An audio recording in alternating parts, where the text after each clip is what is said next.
People look back in 500 or 1,000 years. They're going to basically look back on the 21st century here and say, we essentially created a new civilization, frankly, where we essentially went all digital. We're going to be increasingly global, kind of working on a planetary scale, and ultimately we're going to be sustainable. But I'd say if we look at the next 25 years, it's essentially laying the foundation for much of that. Global finance is tipped. Over $1.2 trillion of money went into essentially what you can think of as the clean economy, clean energy. Electric vehicles alone had $350 billion went into it last year. But the point is, we're talking trillions now of money going. So once you follow the money, once it starts happening, the kind of business and the economy morphs around that. And that's what we're seeing today. So I think the blue economy piece is just only going to rise in its centrality to this giant project of morphing the entire economy. You are a perfect American testbed, a nexus for innovation around all those issues around rising sea level and all the things related to that. You guys are it. New Orleans is an awesome place to live for culture, for artists, for all kinds of stuff. Make people aware of what the hell's happening here. And it's already kind of happening. I'm starting to pick it up even just through you. Welcome to the Blue Economy Primer, a New Orleans-based podcast where you learn from the experts the practical tools and solution sets that will empower your community to adapt and thrive in a new blue era of rising seas and economic discontinuity. Special thanks to the Dan Lucas Memorial Foundation and the Pontchartrain Conservancy for their financial and institutional support of Deep Blue Academy's education and research initiatives. Today, we are speaking with a globally renowned futurist and strategic foresight specialist whose seminal work in the mid-1990s as an editor in the early days of Wired magazine foresaw many of the technological, societal, and cultural innovations that would shape the world leading up to 2020. He is a journalist, keynote speaker, thought leader, and consultant working with industry and government leaders around the world to navigate the global challenges and transformations looming in the coming decades. His most recent project, The Great Progression, lays out in detail how a mix of key technological and societal tipping points are opening up new avenues of human progress and ultimately hope that as a species, we are on the verge of evolving to overcome the seemingly intractable challenges facing future generations. So Peter, it's great to have you here on the Blue Economy Primer. I know we've been talking about getting you to New Orleans for a little while, and glad that we could do it in person rather than online. So wonderful to have you here, particularly during the Mardi Gras season. Could you introduce yourself to our audience, please? First of all, happy to be here, and happy to be here exactly in Mardi Gras. So that's like an awesome piece of the puzzle here. But I'm Pete Leyden. I have spent, I went the last 25 years, basically my business has been thinking of the future, basically, and helping people better understand it. I was part of the early Wired magazine with the founders there in the early digital revolution. I also work with some of the pioneers of what they call strategic foresight and scenario planning, thinking out systematically out there. I've done public speaking throughout America and the world on, probably a keynote talk a month for 25 years. I've written books on the future, a couple of books, influential books. I've done a bunch of articles. And I have an advisory firm now, Reinvent Futures, that also spends a lot of time with senior leaders, helping them really think more systematically about the next 10 to 25 years. So I'm happy to be here to chat with you about how your world fits in that bigger picture. Great. Well, great to have you. So one of the neat things that I know we discovered and that is unique about your background is that I think right after college, you spent some time in Birmingham, Alabama, and actually worked out on the rigs on the Gulf. Can you tell us about that? Absolutely. It's dating myself a little bit here, but when I got out of college, I wanted to see the world, travel the world, and so I hitchhiked literally down to Louisiana and figured out a way to get working on an oil rig out in the Gulf of Mexico there. I used to go out of Venice, Louisiana there, spend 3 weeks on, a week off, kind of like a sailor. I got to know Louisiana quite well on those shore times, a lot of time in New Orleans. Spent a lot of time there, made enough money then to actually literally travel around the world for about a year and fed into a time where I was also foreign correspondent for a while in Asia for Newsweek. So anyhow, it had a big launching point for me. And then when I actually first started journalism, before I got to that foreign correspondent kind of space, my first job in journalism was in the Birmingham Post-Herald in Alabama. Spent a year and a half there roaming around Alabama, doing all kinds of stories, and gotten to know the Deep South here, and spent a lot of time in New Orleans because it's the fun place to be. Great. Well, yeah, it's nice that you have that perspective that you can share with us when we get into some of these topics about technology, et cetera. So one of the key projects that you worked on in your work as a futurist, or as you said, strategic foresight, was the Long Boom project, which has led to your more recent projects. So can you tell us a little bit about how that Long Boom project came about and then how that turned into the work with the transformation and the Great Progression? Well, in the early days, I was, again, working with the founders of Wired Magazine in the very early days. I ended up running it as managing editor in the mid-'90s. And if people go back to that time, mid-'90s, people did not understand how the digital economy was going to work, how these goofball startups with goofy names like Amazon were going to amount to anything. And so there was a real sense of how will this work over the next 10 to 25 years? And the second thing was, we forget, it was the beginning of globalization. The Soviet Union had just kind of fallen and China was just opening up to the market. And so that whole story of how was globalization going to knit the planet together? And so myself and one of the kind of premier futurists of the time, Peter Schwartz, did a great cover story for Wired at the time, where we literally kind of projected out what we called the long boom of how that technology was going to scale, the world was going to get knit together in different ways through globalization, and how we're going to ride a great tech and economic boom to 2020. And it happens that a lot of what we called 25 years ago played out, and by 2020 a lot of our predictions nailed it. And so I was asked by several different places, but I just was asked to do a sequel, essentially. Hey, if I nailed it for the last 25 years, what about the next 25? And so I recently did a big magazine piece called The Great Progression, which you can read online. Last fall, I've been doing a lot of public speaking on it now. And it is essentially looking out at the next 25 years and all the system changes we're going to go through, all the different technologies that are going to scale, and how I also think we're going into not just a long boom, but what could be a long boom squared. I think there's going to be so much economic kind of growth here in the next 25 years that really people are totally underestimating. So anyhow, we can get into that later. But that piece, the other thing about that piece I will say is it's really trying to come to terms with how, calling it the Great Progression. I think we're opening up a great era of progress right here. I think we're actually on the verge here of being able to solve a lot of our great challenges, particularly climate change. And I do think laying that whole story out, whether it's in that piece or in my talks, has been really helpful to people to see how it all could come together, and I think will. Can you give us sort of the big picture about what is in that futurist work with the Great Progression and the transformation? Kind of what are the broad brush sort of things that you're seeing and where we're headed in the next, I guess, 20 to 50 years? And I want to remind our listeners that we will have lots of links and references to some of this work that Peter's referencing, as well as to some of his websites and ways to listen to some of our others' talks, and also the tremendous library of speakers and interviews that you've done through the various projects that you had. So we'll have links for all that stuff that people can dig a little bit deeper. Well, first of all, what I want to do is a positive reframe. There's so much gloom and doom out there. There's so much the world's going to hell, and it's sci-fi horror stories and dystopias that people think about the future. I think it's really wrong. And so the first thing to think about is there are many positive things that have been happening in the last decade here that are moving in a very positive direction. And in fact, there's a lot of new technologies that have now hit the tipping point to really start scaling. There's a lot of trends that are kind of coming of age now and really starting to tip in positive directions. And I think it's really a better way to think about what's happening is we're opening up a new era of progress, and that a lot of very positive things can come out of that, including the ability to kind of solve these challenges.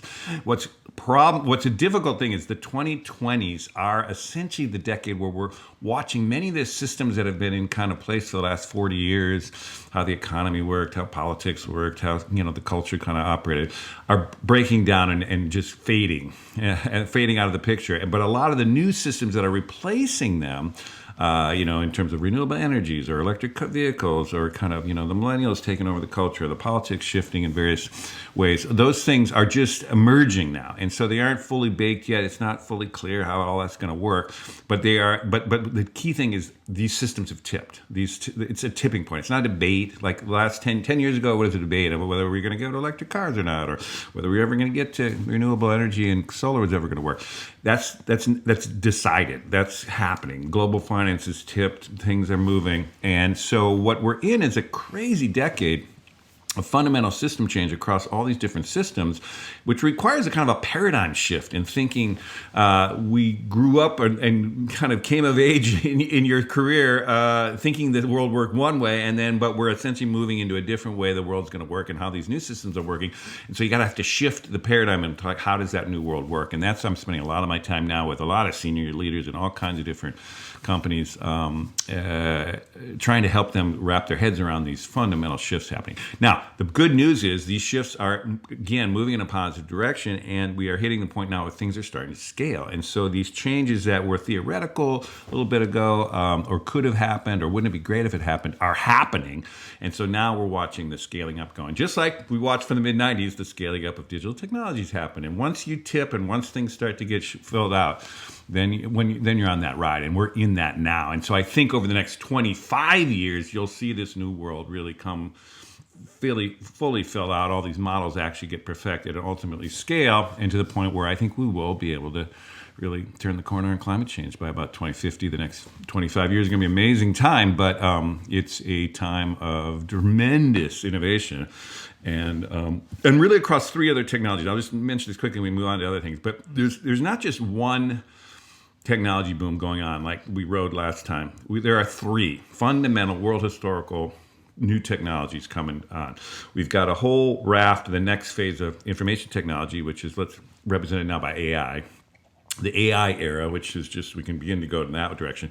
There's all these new energy technologies, the renewable energies, but even on the horizon here, fusion energy and all kinds of stuff that's going to open up in the next 25 years, bringing up all kinds of new technologies in energy. And then there's the third one, which is essentially biotech, or what they're starting to call synthetic biology, which is biological engineering. And that, again, with our understanding of the genome and all kinds of things now, is opening up a whole world of essentially, think of it as biotech. So you got infotech, energy tech, biotech, three of them fundamentally taking off at the same time, driving a tremendous amount of economic growth over the next 25 years. And so that's what we got to wrap our head around. Our heads around it pretty fast. Are there any favorite statistics, numbers, benchmarks that you see that we have passed or we're near, or things that are on the horizon that you like to cite? Just to reinforce this tipping point thing, is 10 years ago we could debate a lot of these things around clean energy or around electric vehicles and things like that, but we have now tipped in that you're starting to watch the numbers take off. And so I'll take one example. Global finance has tipped. Over $1.2 trillion of money went into essentially what you can think of as the clean economy, clean energy.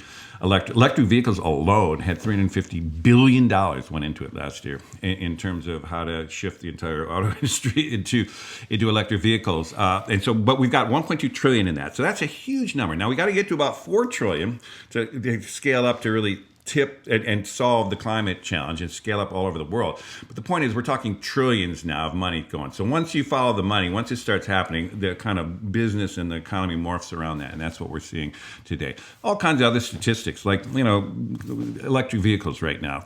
Europeans, 20% of all new cars now are electric vehicles already in Europe and China. The United States, it's 5%, but we're fast catching up.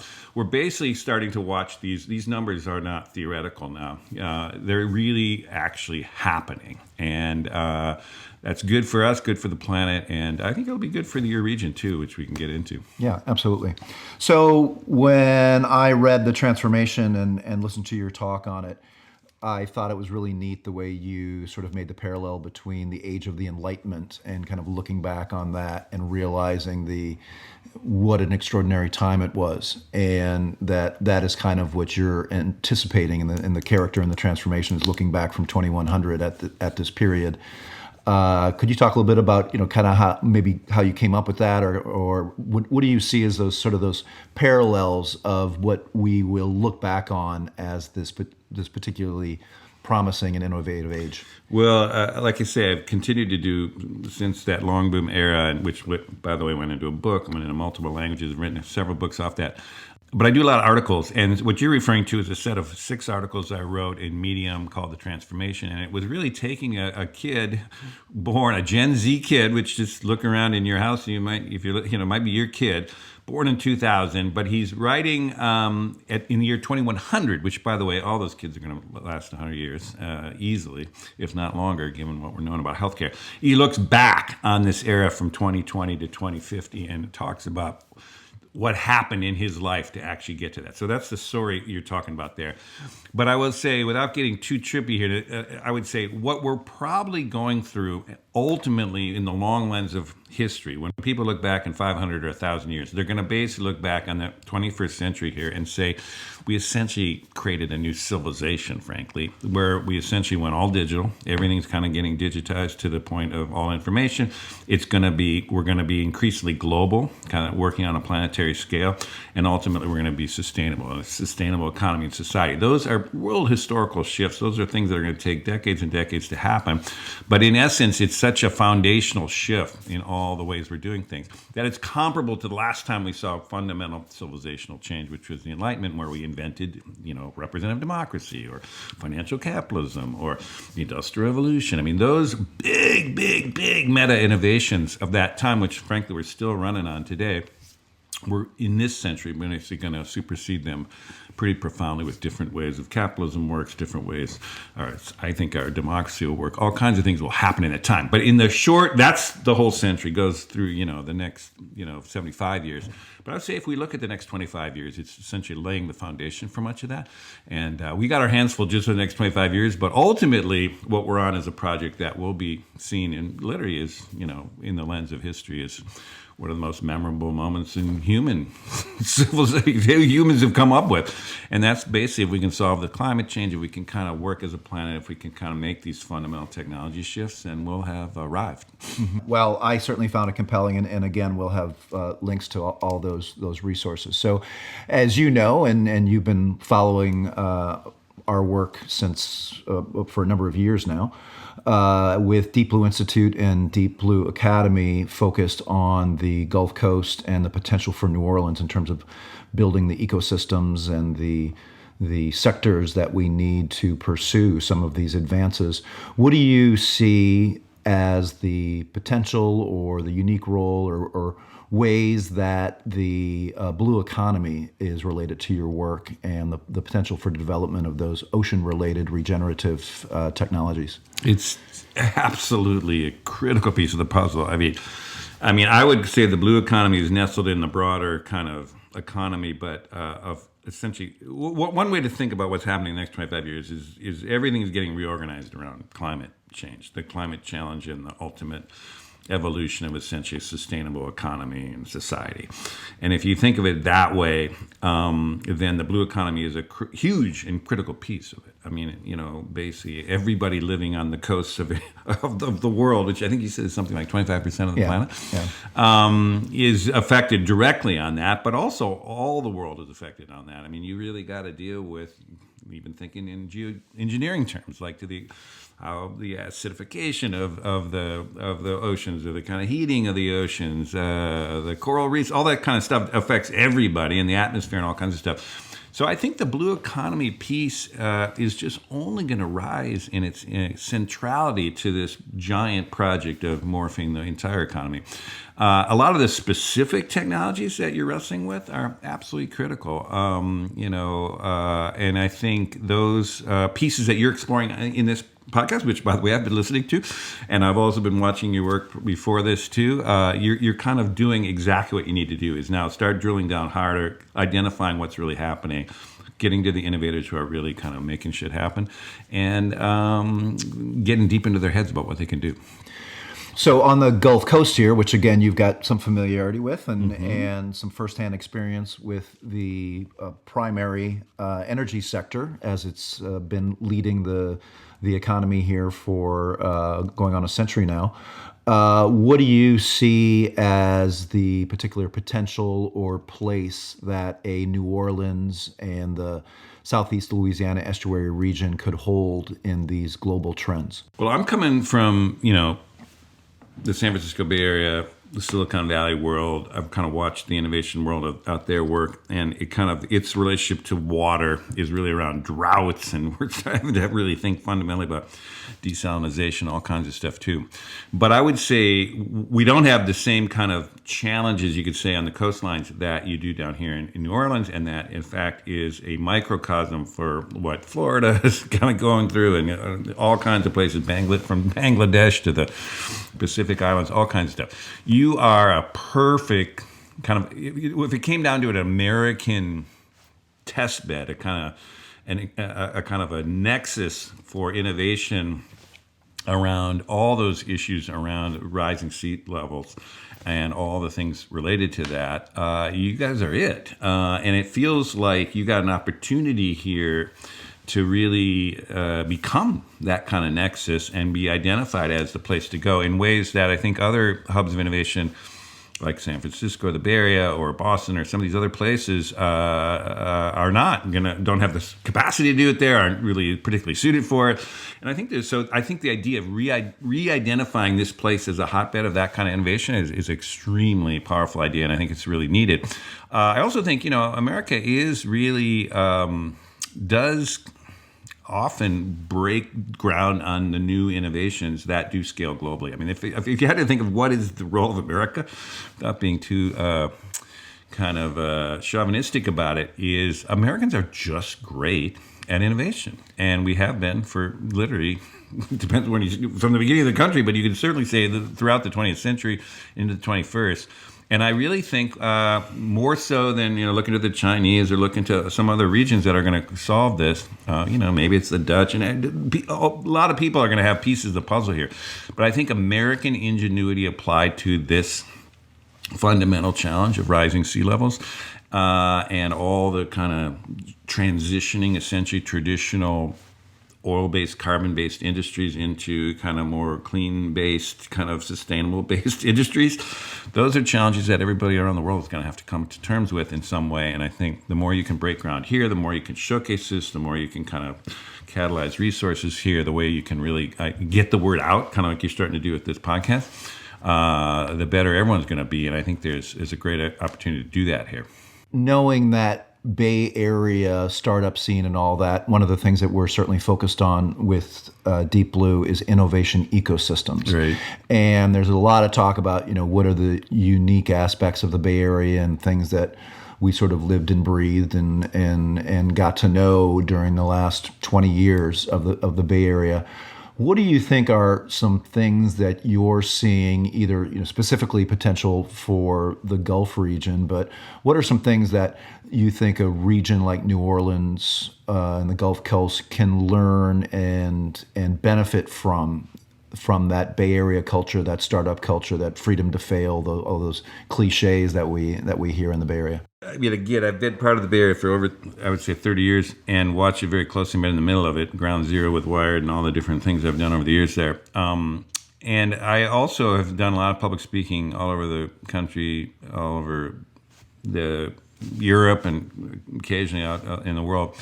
And everybody's always asking, what's the secret sauce of the Silicon Valley? How does it actually work? And, it's actually not that complicated, but it does have some fundamental things that I think New Orleans has and that you could actually recreate here or it's already here. One thing is what started it is it's just a cool place to live. I mean, why did it all happen around San Francisco? Well, it's just San Francisco is just an awesome place to live, just like New Orleans is an awesome place to live for culture, for artists, for all kinds of stuff. So there's a foundational thing. So you can't necessarily do it anywhere like Omaha, Nebraska or something isn't going to be that hub necessarily, but you got to be a cool place to be with history, but also a collection of characters. That starts it. Second thing is you got to tolerate, creativity and innovation. You got to welcome it. You got to be open to it. And that, again, I think is something you see here through the arts and all kinds of different cuisines and all the things that you do here. And just the characters you see on the street. That's a good innovation mentality. But it doesn't just work with that. You got to basically coalesce those people, like connect them, cross-fertilize them. You got to appreciate the differences in diversity and different perspectives. And so having ways to kind of connect those people and gather those people. And it sounds like you're doing it here with these new societies you're working on and these new networks and these new clubs you have. I think that's a key thing. You also have to have money. And so really one of the underappreciated things about the Bay Area is essentially it has a lot of money that's open to risk and willing to bet and to bet big. And you got to keep a open to risk culture going through the whole ecosystem, which is, so for example, I've had two of my own startups. Neither of them were able to scale up in the traditional way that you kind of have a big exit. But that is never held against me. It's held like, oh my God, he's his third startup in, kind of, because people realize in the Bay Area that, again, it's that failure is actually just a learning process.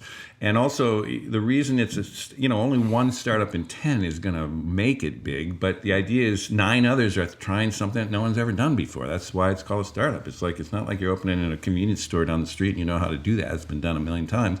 You're trying some new thing that no one's ever tried, and so what the hell? It's probably going to fail, but damn, it's going to be fun, and we're going to learn a ton, and ultimately you're going to get seasoned enough so the next one you do, boy, you'll really be able to take it off and refine it. So anyhow, I do think a lot of these pieces are could be coalesced relatively. It's not easy, but it's not magic, and it's not also brain surgery. It's just kind of make the mix work and start making it happen. And again, the other thing is critical mass. Once you get a critical mass, it starts to scale. The network effect kicks in. People want to come there. People hear about it. People want to move there. People, anyhow, all the stuff that happens around that. And I think. So a lot of it is also you got to just make people aware of what the hell is happening here. And it's already kind of happening. I'm starting to pick it up even just through you. It's just people don't maybe know enough about it, and you got to start to get that ideas out. Yeah, and that's certainly one of the things that we're trying to focus on is building that narrative of what's possible here, what's going on, and there really are a lot of great things going on. So in our previous discussions with people like Michael Hecht and Tim Williamson, really touching on some similar themes that you're talking about in terms of those finance pieces and the creativity and establishing leadership and all sorts of things. So good to hear what are some clear ways that we can move forward and codify and solidify those things that are going on here. I know that there's some particular technologies that you see are going to have a disproportionate impact on some of these changes. Could you talk a little bit more about your interest in synthetic biology in the context of the? Yeah, this is interesting. When you think of the blue economy, there's very specific ways you can think about it.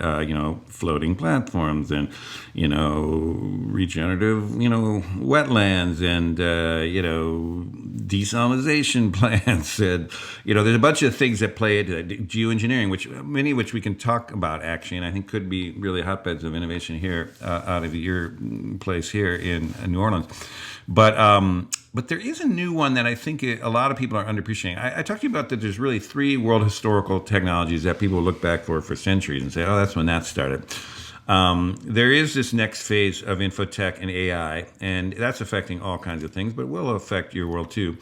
There's the energy tech, which is much more fundamental. The shift that's going on here is more central. But I will say this biotech, kind of the next advance of biotech, we're in the earlier stages, and in those other 2 more mature kind of industries that are starting to really scale in big ways now. But it's, I think, a really profound one. So if you think about it this way, is for all of human history, humans have essentially human engineering has been engineering physical things, parts or inert kind of materials that you put into parts that make machines that kind of, you engineer a thing, right? Well, we finally, just in the last 20 years, have come to the point where we can actually understand the human genome, on how genomes work, and we can cheaply get the genome of every living thing, and it's like $1,000 now to get your own genome done. It's going to get down to about $100 this next few years. So we know how to look at the genomes. That's basically the coding of human beings. And then we have now learned in the last 10 years how to cheaply and easily edit them and tweak them. This is this whole CRISPR breakthrough, which has happened about a decade ago, and we're finally getting to be able to engineer the code of living things. And so that opens up what you call biological engineering. So we are now entering, for the first time ever, humans are now able to engineer all living things. Well, there's a lot of living things. There's plants, there's animals, there's humans themselves. And it can get into the fundamental code of genetics, but it's also, we're learning about biology in such a fundamental level, how proteins work, how cells work, how things like all these pieces that are allowing us to engineer deeper into the fabric of how things work. And so because of this, we're starting to think about a world where we could create materials, like you could essentially genetic engineer wood to be more fire resistant. You can be stronger. You could, and basically wood could actually replace, iron and steel and concrete and things that we've traditionally used for buildings. You could actually be growing essentially a whole different levels of materials that could be used in a kind of more bio-friendly way. It's funny, we're manipulating nature, but we're essentially within the system of essentially in sync with nature. And if you set aside the ethical side of how you can misuse these things, but assuming we can get the guardrails on it like we've done every other technology, you could actually re-engineer the living world around us in ways that would be much more sustainable. It would be from the food we eat to the things we build in buildings to basically all kinds of pieces, let alone what it can do to human health and longevity and all that that's also happening in healthcare. But what I'm just trying to say is I think when you think about the sustainable world that we're building over the next many decades and through this century, increasingly you're going to have to open up to what they're calling synthetic biology or biological engineering. There's different ways people talk about it. And I think, I'm not sure exactly how that would apply to here, but I would basically open up a portion of your thinking that that same kind of mentality, those same kind of tools that are giving us these crazy tools to actually, we saw what had happened with the mRNA kind of vaccine happened. It's like within the course of less than a year, we were able to transform the whole way we did vaccines and scale it all over the planet in ways that, we could never done before. Why? Because we understand how the genome worked and we understood how to manipulate the kind of response to that the genome. Of the virus, and essentially we were able to snap it down. And now that's just a tweaking of but we didn't even know what the genome was 25 years ago, right? So the thing is, we're starting to get down into a different era of manipulation of things and a new set of technologies that's going to impact. Not sure exactly how it's going to do here, but you could imagine reengineering the ocean coral. You could basically, some kind of responses into how, the ocean operates, how you could, and it kind of also gets into the broader case of geoengineering, because when you start to manipulate living things, you are essentially getting into the larger category of reengineering, which I do think, given the rising sea levels and all the other challenges in this blue economy, we're going to also have to broach and get into, and in a responsible way, but I think that when you really get into it, could be a big, big category. Not the biotech so much or the synthetic biology. Stay open to that, but I think the geoengineering thing, I think, could be a really interesting space for you guys too. Yeah, so I'd love to touch on that a little bit more. Kind of where you see that we were talking of a couple books that I've been enjoying and just finishing up are Neil Stephenson's Termination Shock and Kim Stanley Robinson's Ministry of the Future. And both of those touch on global scale geoengineering and how that potentially is a companion piece with carbon drawdown and all of the things that we need to do in terms of reducing carbon, knowing that we haven't even peaked on CO2 releases yet. So do you have any particular thoughts on that geoengineering space and how it's, I think, been evolving very quickly and kind of where we're headed with that in the coming years? Well, yeah, I think I do. I mean, again, I cut my teeth right out of school in the oil rigs out there, but essentially the oil companies, were operating at geoengineering scale kind of operations for the last century, right? I mean, it's like human beings extracting that out of all over the planet and then putting it through refining processes. Ultimately, it did have this negative effect of we're releasing CO2 that we hadn't really thought through, and it's basically leading to global warming. But the point being is, those were like unbelievably historical scale industrial operations, and many of them rooted here in Louisiana or the Gulf Coast here. And it seems to me you could imagine repurposing essentially that scale of industrial production or industrial kind of capability towards ambitious geoengineering projects, which I do think we're going to have to get to. And again, this gets tricky, and I know there's a lot of environmentalists and stuff that people that get all kind of wigged out a little bit when you think about geoengineering. But to my mind, and I don't know where you fall exactly, you implied it a little bit here, is I do think we're not going to be able to ultimately pull off the kind of decarbonization process in fast enough, quick enough, and thoroughly enough without some kind of probable geoengineering techniques used. There's a lot of debate on what those are.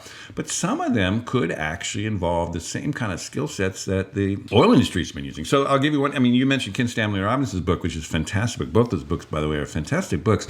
But he really goes deep into, one of the biggest problems is essentially the glaciers, both in Antarctica and also in the Arctic Circle, kind of essentially are melting faster. But one of the things where they're melting is down on the ground under these glaciers, and because of the water that's accumulating down there, it's allowing them to slide off these shelves into the ocean, which of course then you just lose them totally, and ultimately we're losing these crazy big ice shelves.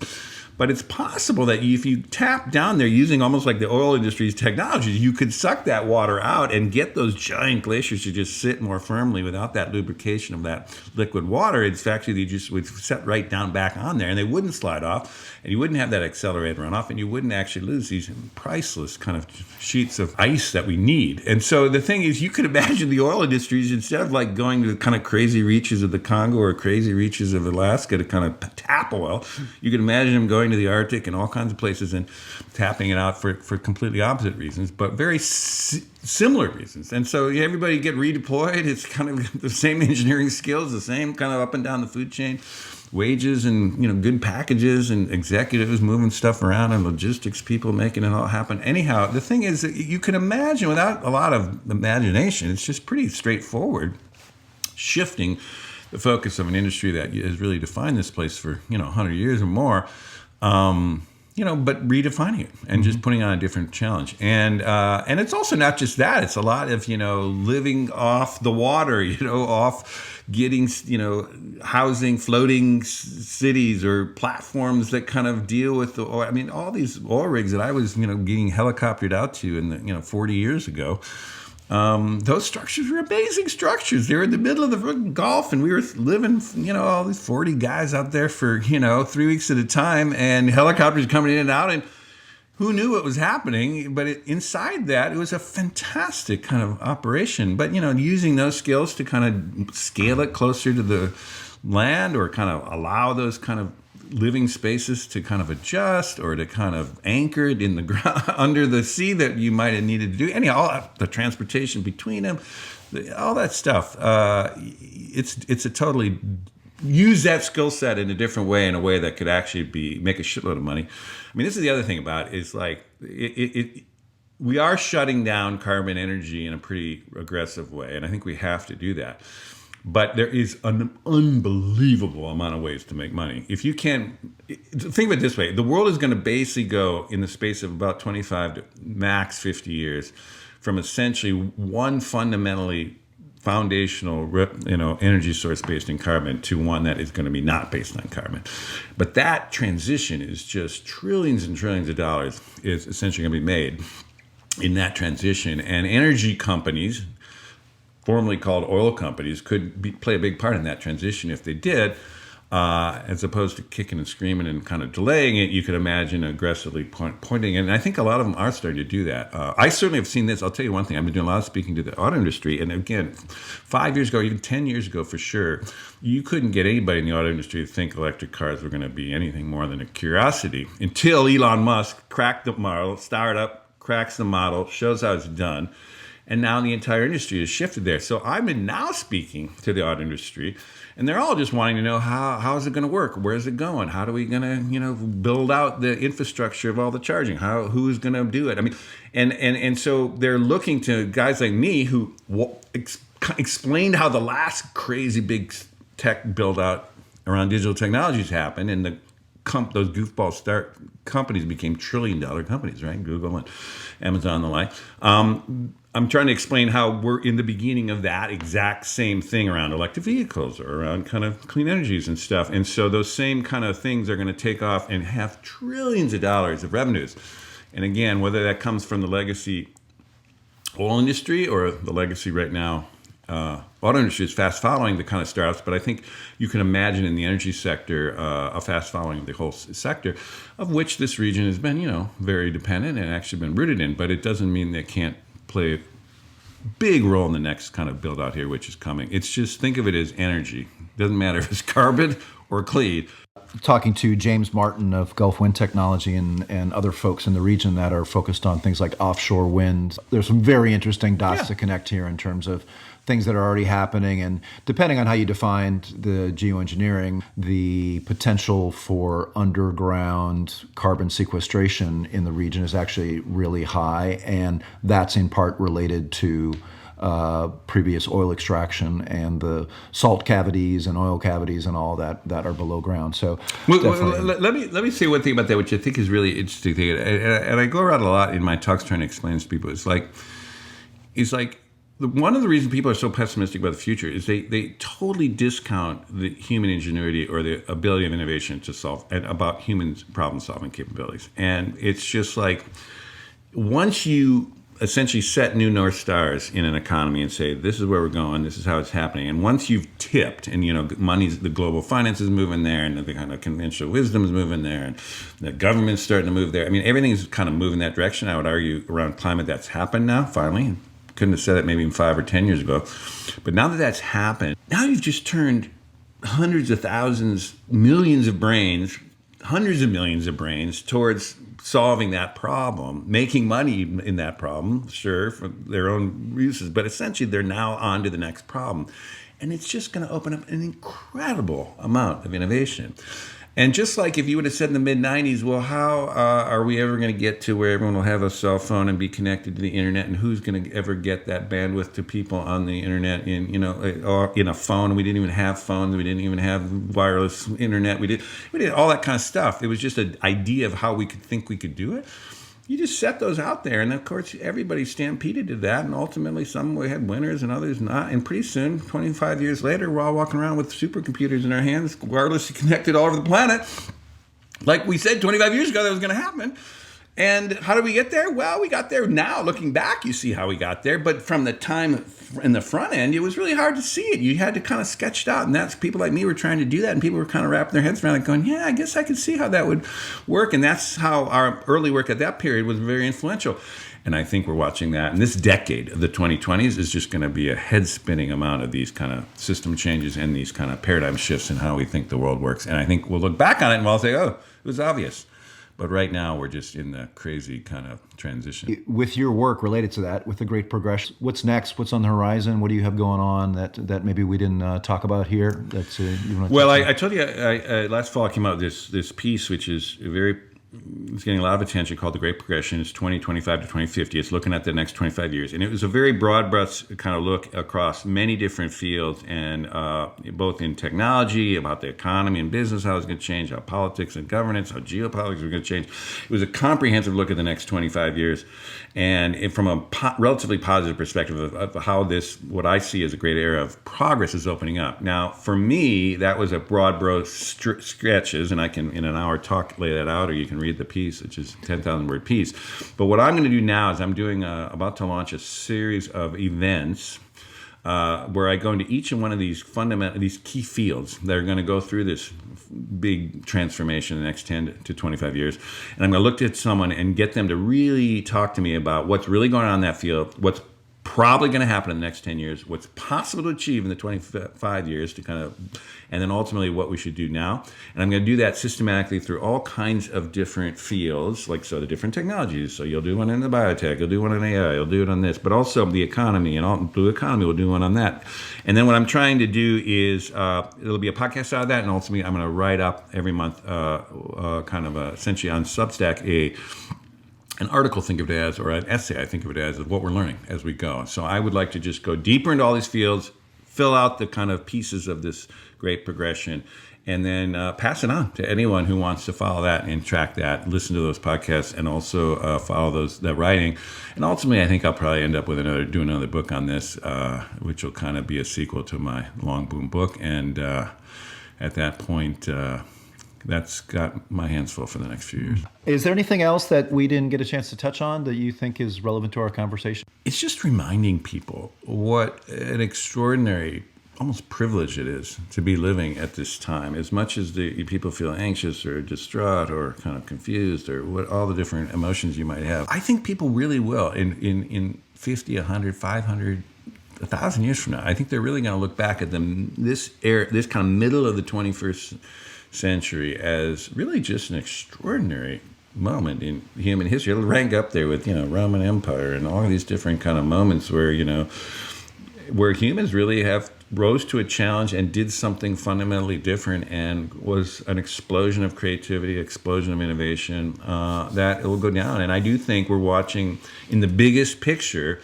a world historical story. As the world is increasingly going digital in all things, it is operating increasingly at a global scale on a planetary level, and with climate change will only drive that further. And ultimately, we're making a transition which we've never been able to do up till now to sustainable everything. Those things are world historical, and once you go over those thresholds, you only do that once. That's what humans are going to be doing. If we're going to be on this planet for the next bunch of centuries, we have to be essentially working at a global scale, operate sustainably, and you're part of this literally historic story. And so it's exciting. It's an opportunity. It's something we should be proud of and privileged to be at. And I just want to drive home to people that kind of recognition that what you're doing is not just earning a living or just figuring out how to improve your community, but you're really operating in something that'll be remembered for literally centuries to come. And if that doesn't motivate you, I don't know what will. Well, it's great to talk to you and hear this sort of optimism and all the possibilities that you see on the horizon. So really appreciate you taking the time and joining us, and it's been a real pleasure to have this conversation, and we'll look forward to following the work that you're doing with the great progression, and maybe have you back in the future to talk about how that's going. Love to do that, and thanks for having me. Thanks. Thank you for joining us on the Blue Economy Primer. If you enjoyed today's podcast, don't forget to subscribe on your favorite podcast platform. Please help us spread the word, and be sure to visit our website at www.deepblue.academy, where you can find all of our available episodes, access important links and supporting information for each episode, send us your comments and/or suggestions for potential guests and topics, get more information about our community engagement initiatives, and join our mailing list, as well as make a much appreciated tax-deductible donation to support our nonprofit education and research mission. Thanks again to the Dan Lucas Memorial Foundation and the Pontchartrain Conservancy for their critical financial and institutional support. Until next time, when we meet again on the ever-expanding horizon of the blue economy.